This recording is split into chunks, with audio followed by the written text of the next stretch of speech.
Si un jour on doit évidemment retravailler sur le bandeau pour modifier sa dimension, pas pour changer sa couleur, parce que changer la couleur c'est par le nuancier, même s'il est verrouillé on peut changer la couleur à distance par le nuancier.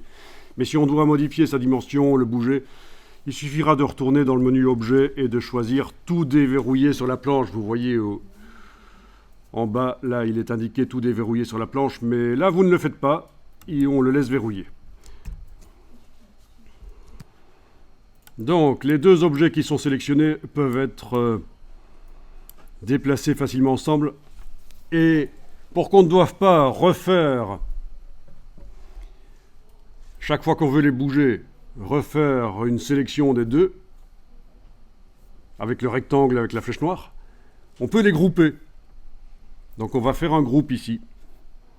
Allez-y, menu objet, associer, le raccourci c'est CTRL-G, G comme groupe. Et quand vous avez fait un groupe avec des objets, vous voyez des petits pointillés qui apparaissent là sur le... C'est le groupe en fait. Si vous voyez un objet quand on le sélectionne, il y a des pointillés, ça veut dire qu'on a affaire à un groupe en fait. D'accord ? Donc ça c'est pratique. On peut aller travailler ailleurs dans le document et puis revenir quand on veut sur le groupe. Voilà, voilà.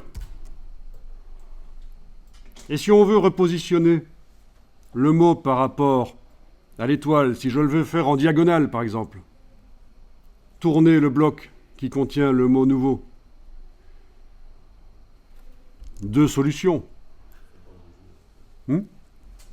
Première solution, on peut dégrouper. Menu objet dissocié. Allez-y. Objet dissocié. Les deux objets qui étaient dans le groupe sont sélectionnés, mais ils ne sont plus dans un groupe. Du coup, on peut cliquer à côté sur la page, sur le bord de la page pour les désactiver, et venir cliquer sur le bord du premier là, et éventuellement le tourner. Ça fonctionne. Vous êtes arrivé donc à travailler sur un des objets.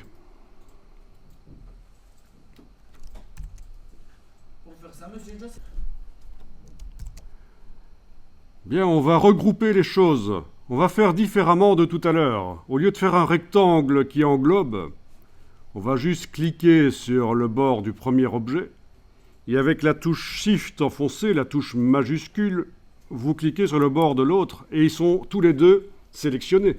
C'est une autre manière de sélectionner plusieurs objets.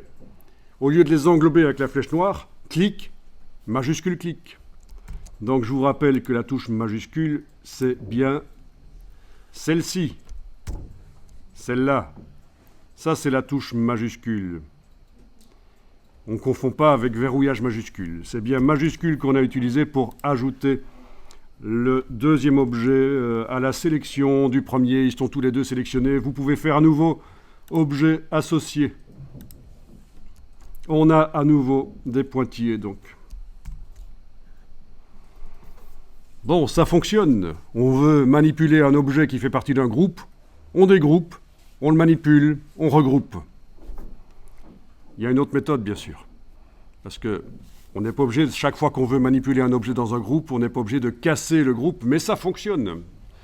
Ça fonctionne. Si vous ne vous souvenez que de cette méthode-là, ça peut vous sauver, ça peut vous aider.